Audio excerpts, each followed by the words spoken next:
J'ai chaud en ce moment. J'ai des bouffées de chaleur, j'en peux plus. Tu peux me dire, toi, comment tu vis? Là, j'ai juste envie de me retrouver. Envie de me retrouver. Ça fait du bien d'être entre femmes. Mais pourquoi on peut pas juste en On peut parler pas en parler librement. librement? C'est juste tabou. C'est tabou. C'est tabou. C'est tabou, c'est super tabou. Sujet tabou ou deuxième printemps? Bouffée de chaleur ou nouvelle aventure? Silence ou ménopause? Bienvenue sur le premier podcast qui va lever le voile sur ce sujet encore méconnu. Nous sommes Delphine et Valérie, entre Sénégal et France, et grâce à vos témoignages et aux avis d'experts, nous allons vous accompagner tout au long de cette métamorphose. Aujourd'hui, nous accueillons Bénédicte. Bénédicte, est-ce que tu peux te présenter pour nous dire un peu qui tu es et ce que tu fais dans la vie? Alors Bénédicte, j'ai 58 ans, je suis née à Paris, j'habite Toulouse en France depuis plus de 20 ans et j'ai travaillé beaucoup dans le monde bancaire et assurantiel et aujourd'hui je me consacre plus à l'accompagnement, l'apprentissage et la formation d'étudiants post-bac. Et donc Bénédicte, tu es ménopausée depuis quel âge? Depuis l'âge de 50 ans, donc depuis 8 ans. Et si je te dis ménopause, tu dis quoi en 3 mots? Alors, ménopause en 3 mots. Alors, les 3 mots que je vais dire, c'est pas forcément les 3 mots qui se rapportent à moi. Pour moi, la ménopause, ça n'a pas été un grand changement, entre guillemets. Je dirais une coupure, la peur et la vieillesse. Est-ce que tu peux développer un petit peu ces 3 mots? Coupure parce que, effectivement, comme coupure pour une jeune fille qui a ses règles, une coupure parce qu'on passe de l'état de femme avec une possibilité de procréer, entre guillemets, avec des règles, à une femme qui n'a plus du tout de règles, donc une femme qui peut-être, dans certains endroits, peut être considérée comme moins désirable. Peur parce que ça fait peur à beaucoup de femmes, la ménopause, je pense. Et vieillesse, parce que c'est dans la continuité, donc on est une jeune fille, puis une femme, puis une mère, et puis ensuite une femme ménopausée. Et donc à un moment, une femme plus vieille quand même. Une vieille femme. Alors toi, comment toi tu l'as vécu ta ménopause et combien de temps ça a duré? Si tu peux nous expliquer aussi la période de la périménopause, de la ménopause et ensuite une fois que c'était terminé, si c'est le cas. Avant la ménopause, en fait, petit à petit, les règles se sont espacées, mais j'avais pas de vagues de chaleur ou de choses comme ça. Peut-être 3-4 fois, ça m'est arrivé dans la nuit, mais c'était pas insupportable. Je savais que c'était ça, mais c'était pas insupportable. Et ensuite, en fait, il y a eu des moments où ça venait, ça repartait, mais c'était pas d'un coup.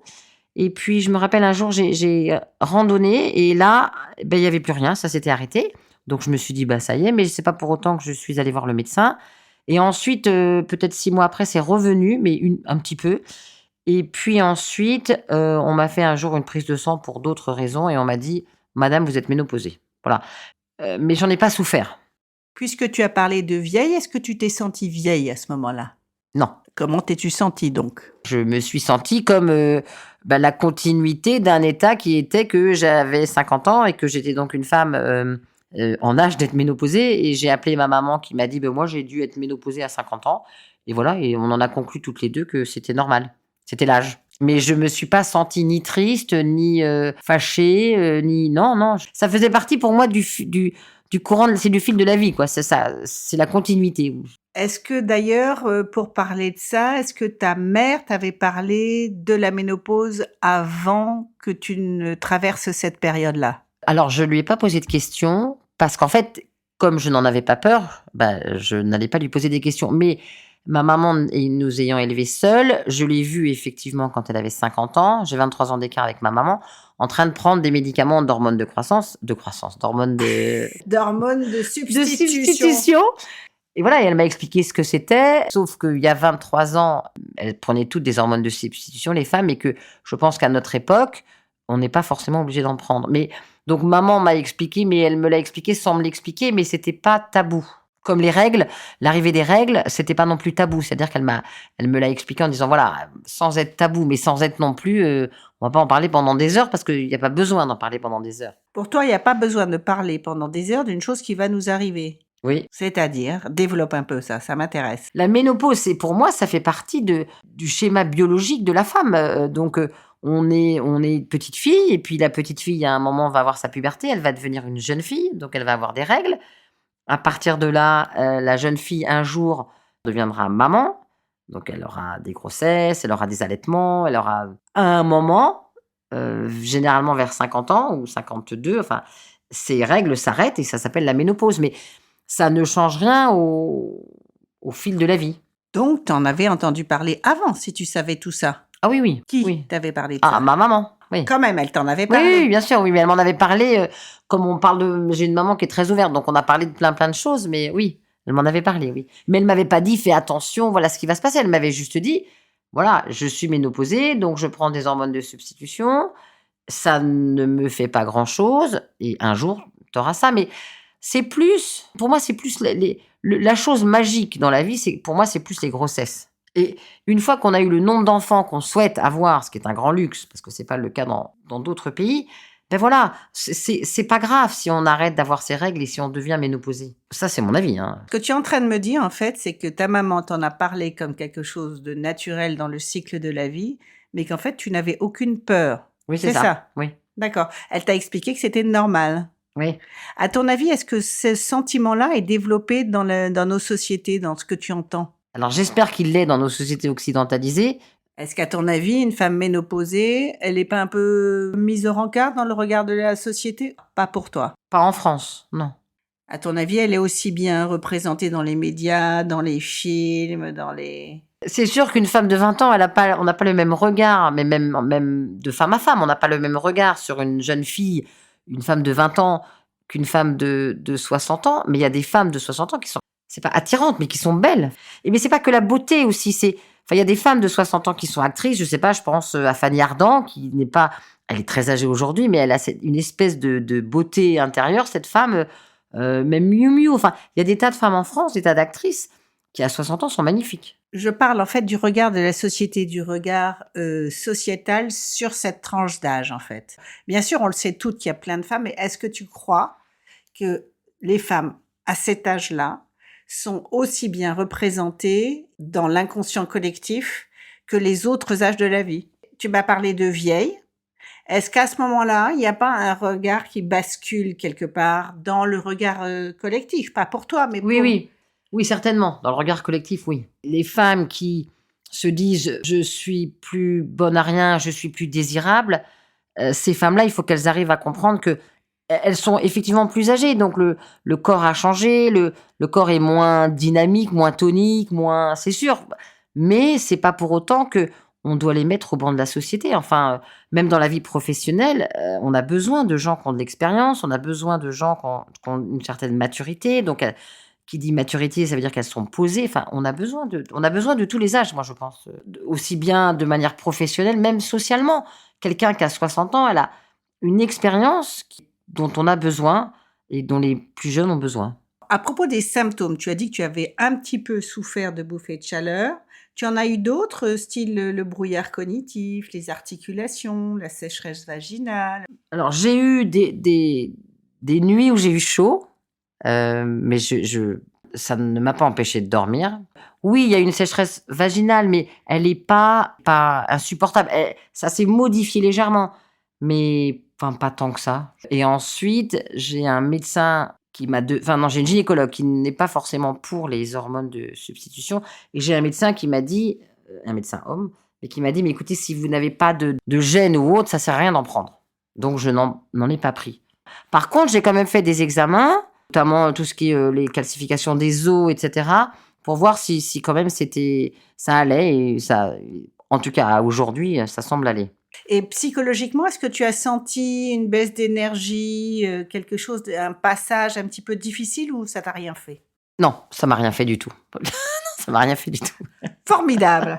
Quelles sont tes recettes et tes astuces pour ce cap-là de la ménopause? Tu dis déjà que c'est une continuité, donc il ne faut pas s'arrêter. Ça, j'ai bien entendu que c'est une étape normale du cycle de la vie. Oui, mais après, c'est aussi parce que j'ai eu de la chance de pas en souffrir. Mais par exemple, je vois certaines femmes qui ont de l'ostéoporose, c'est ça? L'ostéoporose, elles en souffrent. Enfin, on voit bien que elles sont pas capables d'aller travailler. Donc, si effectivement la ménopause pour certaines femmes, c'est d'avoir des bouffées de chaleur, c'est d'avoir une sécheresse vaginale trop importante, c'est sûr que ces femmes-là, ça va avoir un impact sur leur vie au quotidien.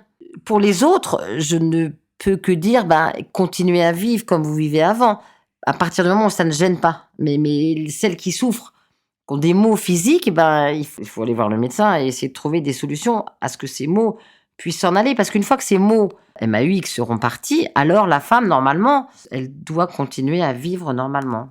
Parler positif, quelle a été ta métamorphose suite à cette période de la ménopause, qui est quand même une nouvelle période généralement, les enfants commencent à sortir du nid. Enfin, toi, t'en as encore un à la maison, d'après ce que je sais. Raconte-nous. C'est vrai que la ménopause, c'est quand même associé effectivement au départ des enfants. Alors moi, j'ai fait mon dernier enfant très tard, j'avais 42 ans, donc il est encore là. Mais je vois toutes mes copines, elles ont plus d'enfants. Donc, il y en a certaines d'ailleurs qui ont pris du poids, de mes copines. Il y en a, leurs maris sont partis pour aller avec une femme plus jeune. Est-ce que c'est lié à la ménopause ou est-ce que c'est lié à la vie et voilà, comme tu as dit, à cet âge où effectivement les enfants s'en vont. Donc, quand les enfants s'en vont, le couple se retrouve. Donc, parfois, le couple il tient parce qu'il y a des enfants. Parfois, tout ça, c'est lié. Mais pour moi, la ménopause, en tout cas, ça n'a pas été une métamorphose. La métamorphose, s'il faut parler de métamorphose, c'est soit quand j'ai eu mes règles, parce qu'effectivement, pour moi, c'était plus un choc quand j'ai eu 15 ans ou 14 ans, je sais plus, que la ménopause. Mais parce que j'ai un mari avec qui ça va bien et que mes enfants, ils sont là sans être là, mais j'ai la chance d'être entourée. Donc, c'est pas une métamorphose, non. La métamorphose, c'est quand on a des grossesses. La première grossesse, ça, c'est une belle métamorphose du corps, quand même. Ton corps, à toi, il n'a pas beaucoup changé depuis ta ménopause? Non, j'ai dû prendre 2 kilos. Il y a plus de gras sur le ventre. Et on essaye, mais ça marche pas. Et oui, le corps s'est un peu modifié. Alors, mon mari va dire qu'il s'est alourdi un peu. Mais moi, je vois, toutes les femmes autour de moi que je peux connaître, franchement, elles ont allé entre 55 et 64 ans, mais elles sont magnifiques. Et elles sont magnifiques et dans leur corps et dans leur tête. Et c'est ça qu'il faut que les femmes, quelles que soient... alors là encore, il y a certains endroits dans le monde où c'est compliqué, mais une fois qu'on se sent bien dans sa tête et dans son corps, après, on est capable d'avancer. Dans l'acceptation, c'est ça que tu es en train de dire, oui. En fait. Oui. Hein, c'est ça, Ah c'est oui. l'acceptation. Oui. Il faut accepter de vieillir. De toute façon, on est tous, entre guillemets, amenés à ça. Donc, et j'ai pas dit condamnés, j'ai dit amenés. C'est sûr. On va tous vieillir. Donc, mais même nos enfants, ils nous voient vieillir et ils savent qu'ils vont vieillir. Et même l'autre fois, ma fille de 25 ans, elle me dit, mais maman, je me sens... elle m'a pas dit je me sens vieille. Elle me dit, oh, tu te rends compte, j'ai déjà 25 ans. Donc, c'est parce que le temps passe tellement vite. Donc, mais on y va tous, donc. Oui, alors en fait, c'est ça ton message, c'est qu'il faut accepter, s'adapter, transformer plutôt que de n'en avoir peur et de redouter cette période-là. C'est ça, hein? Oui. Moi, je pense qu'il faut... Alors, c'est facile parce que là encore, je vis dans des conditions qui sont très agréables, mais il faut, s'adapter, s'accepter et avancer. Et pas Il y a des situations où c'est beaucoup plus difficile, mais essayer d'éviter de se mettre des choses dans la tête et de subir. Comment tu fais pour pas subir?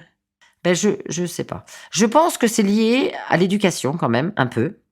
Parce qu'il y a des femmes et c'est nos parents quand même, ils nous forment pour affronter la vie et pour qu'on soit une femme. Parce que même si aujourd'hui moi je dirais que c'est facile, mais il y a des tas de femmes qui vont me hurler dessus en disant ça. Mais ma mère fait partie de la génération des années 70. Et ma maman était assez militante là-dedans. Ils se sont battus pour la pilule. Et notre génération, on a tout eu. On voulait pas un enfant quand on voulait, on avait la pilule. J'ai pas senti, moi, de différence. Alors oui, j'en ai senti des différences salariales, mais en même temps, j'avais des enfants et en même temps, à un moment, j'ai fait un choix qui fait que de toute manière, voilà, j'étais pas carriériste. Donc, je n'ai jamais senti de différence importante, si ce n'est physique, peut-être, entre un homme et une femme. Quand je dis physique, c'est la force. Mais donc, je pense que c'est l'éducation et après, c'est la manière dont on se construit chacun. Est-ce que tu as des frères? Non, j'ai pas de frères, j'ai que des sœurs. Mais j'ai un fils. Et j'ai un mari qui a une hystérie féminine plutôt développée. Donc effectivement, je suis pas avec des machistes, ça c'est vrai. Et par contre, j'aurais vécu, et mon père n'est absolument pas comme ça, j'aurais vécu avec des hommes machos, je pense. Je tiendrais peut-être le même discours, mais je ne serais pas restée avec ces hommes machos. Parce qu'il y en a quand même des machos. Est-ce que tu as parlé à tes filles de la ménopause? Oui. Comme je leur ai parlé des grossesses, oui, on avait plutôt la parole assez libre, donc elles m'ont posé des questions où j'ai anticipé la ménopause, elles ont 20 ans, mais j'ai déjà plutôt préparé, entre guillemets, l'arrivée des règles. Donc, ça n'a pas été du tout difficile pour toutes.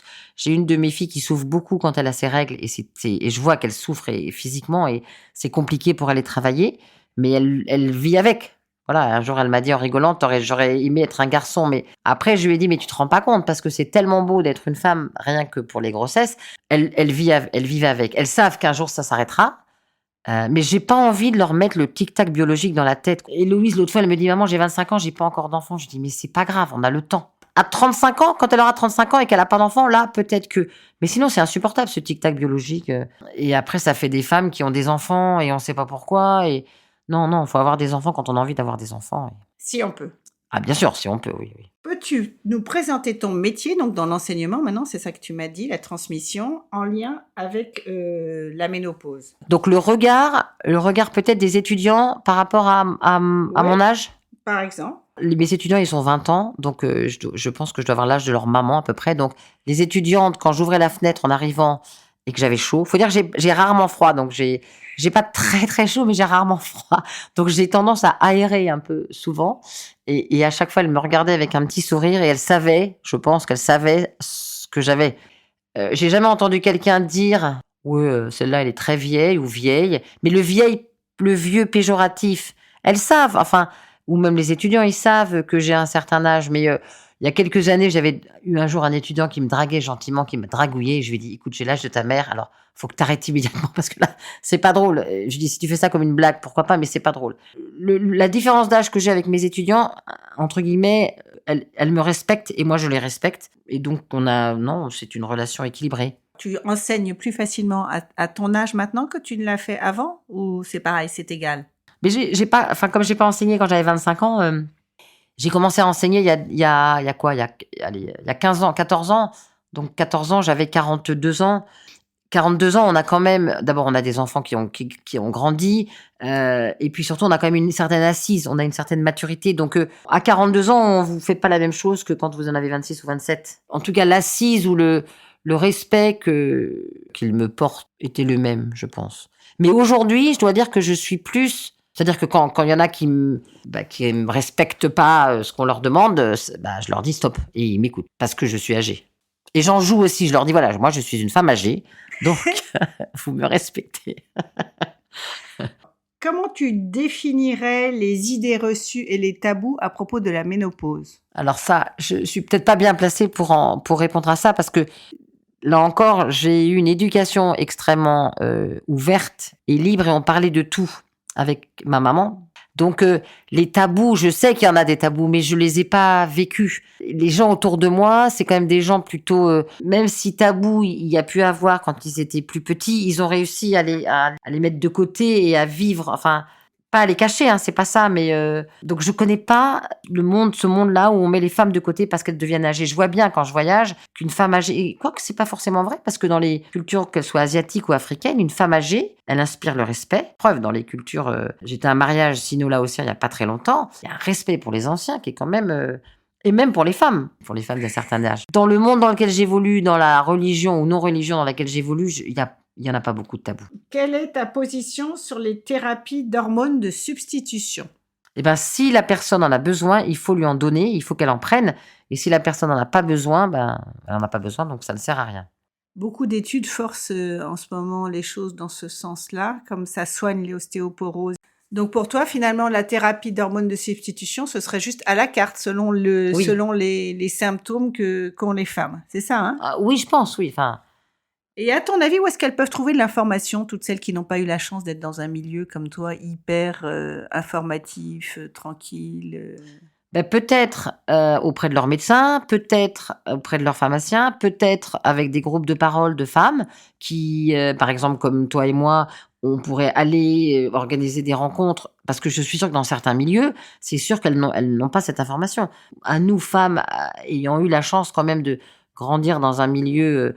plutôt ouvert et avec de peut-être transmettre cette information ou de faire comme tu fais, de faire un podcast pour pouvoir expliquer, pour pouvoir raconter ce qu'on a vécu et que les femmes qui subissent les tabous elles puissent arrêter de subir et essayer de se sentir d'avancer. S'accompagner, en fait, être ensemble, hein, c'est ça, hein, Oui. partager. Oui. Quels sont les mots qui reviennent le plus souvent dans la bouche des femmes, tes amis, j'imagine alors, ou ta maman, au propos de la ménopause? Il y a des femmes qui ont pris du poids, donc qui se plaignent parce qu'elles n'aiment plus leur corps. Les femmes, elles parlent pas beaucoup de sécheresse. Enfin, moi, en tout cas, autour de moi, elles parlent pas beaucoup de sécheresse vaginale, même si elles en ont. Non, c'est plus effectivement peut-être lié au fait que les enfants sont partis, donc c'est une vie à deux à réaménager. Et c'est effectivement lié enfin, c'est pas lié à la ménopause, mais c'est à peu près au même moment. Donc, il y a tout, en fait, qui arrive. Il y a effectivement le corps qui change, et qu'on aimerait bien qu'il change pas comme ça, mais qui change. Parce que, autant à 40 ans, on peut avoir un corps qui change de par les grossesses, mais on peut le remodifier, le corriger, en faisant du sport, en faisant attention à son alimentation. À partir d'un certain âge, même si on fait du sport et on fait attention à son alimentation, il y a quand même à un moment une dégringolade, et là, on peut rien y faire. Mais les femmes qui le savent tout en n'en exagérant pas, ça devrait bien se passer. Mais après, c'est aussi dans la tête. D'accord. Alors, c'est quoi tes trucs et tes astuces au point de vue hygiène de vie pour continuer à accepter malgré cette dégringolade? Alors déjà, c'est se lever le matin de bonne humeur et le soir se dire que j'ai passé une bonne journée. Déjà, si chaque jour, les gens pouvaient faire ça, ça serait pas mal. Et pas se plaindre en permanence. Ça, c'est la première chose. Ensuite, prendre l'air, parce que prendre l'air, ça fait du bien. Ça ne veut pas forcément dire aller à des milliers de kilomètres, mais marcher un peu, mais même dans sa maison, enfin autour de sa maison. Parler avec des gens qu'on ne connaît pas, parler avec des inconnus, parce que c'est bien aussi d'engager le dialogue avec des gens qu'on ne connaît pas. Sourire, mais oui. Sur de belles notes positives. Merci beaucoup, Bénédicte. De rien, Delphine. Cet épisode vous était proposé par le podcast Silence, on ménopause. S'il vous a plu, n'hésitez pas à le partager. Abonnez-vous au podcast sur votre plateforme préférée. Rejoignez aussi nos pages Instagram et Facebook Silence, on ménopause afin de faire grandir cette communauté d'entraide et de partage autour du sujet de la ménopause. À bientôt pour un nouvel épisode de Silence, on ménopause.